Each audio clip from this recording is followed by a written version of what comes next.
talk about these three seniors, Travis Souza, John Ryan, Will Davis II. They've really set the bar, haven't they, going forward from what this program has become in their years here?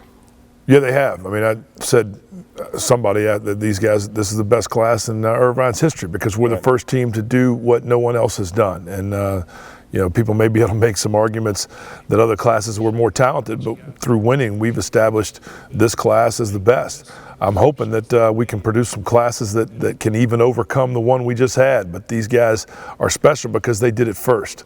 All three of our seniors, Will, Travis, and John, all showed belief in our program before there was tangible evidence that would support that. And so I feel great about that. I feel great about the improvement that each of those guys made and the contributions that they made toward our winning.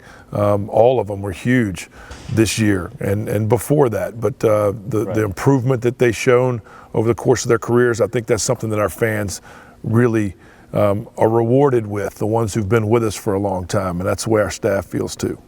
Yeah, tough to replace those guys, but certainly have a good core coming back for next season. But it really was a special year here, Coach. And quickly look at Indianapolis. You head out tomorrow for the Final Four. Yeah. And let's start with the early game. Duke and Michigan State. Tom Izzo going to his 7th Final Four. Coach K, fellow basketball royalty. Who you got in that matchup? A 1 seed versus 7 seed. It's hard for me not to hope they both lose, you know, which is just, I guess, the competitor in me. I'd like for us to be playing in that. It doesn't much matter to me who wins in that game. I was a competitor against Duke for a long time, so I don't really root for them. Michigan State is sort of the same to me. I think it'll be a great game. I think Michigan State's physicality in the tournament is really difficult to beat. I think that Duke's experience, you know, in those moments and the expectations that their players have when they come to Duke for winning at the highest level makes that a great matchup. If it's a really physical game that Michigan State can control, I think they'll win. What I probably would expect is that Duke's offensive firepower wins out. Well, late game, Kentucky and Wisconsin, a rematch of last year's Final Four, which you saw in North Texas. That was a great game, a classic. A lot of people are expecting the same thing.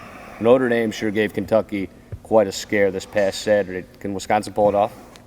I think they can. I think that Kentucky is more vulnerable in the quick turnaround. You know, now that they've got a week to get ready for Wisconsin, I think that gives them, you know, a little bit more of an advantage than they had against Notre Dame. You know, that'll be a fascinating game. And a lot of people are rooting against Kentucky. Some of my family are Kentucky fans. And I know that a lot of folks want to see them in the championship game, playing for it, and see if they can make history at 40-0. I've got a connection to both teams, you know, through having family who are Kentucky fans.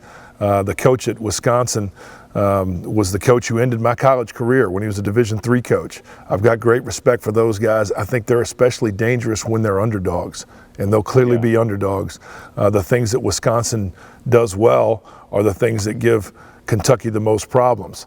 And they've got big guys who can pull their matchups away from the goal. They can control tempo. They don't turn it over. I think it should be a great game. It'll be hard for me not to root for Wisconsin as the underdog in that one, but either way it turns out, we'll make for an interesting final. Yeah, it should be a fun Saturday in Indianapolis, and then the championship game on Monday. Coach, thanks so much for the interviews you did throughout the year, and again, it was such a joy to be a part of it.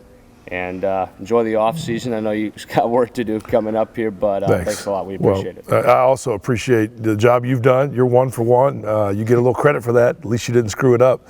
And I want to say how much I appreciate all the people who've supported our program. You know, what I hope is we can grow the support and build what we have in this community. I got a great belief in our players, and I hope that the fans will continue to follow us. Well said, Coach. And we'll see you next time, Anteater fans. All right, thanks.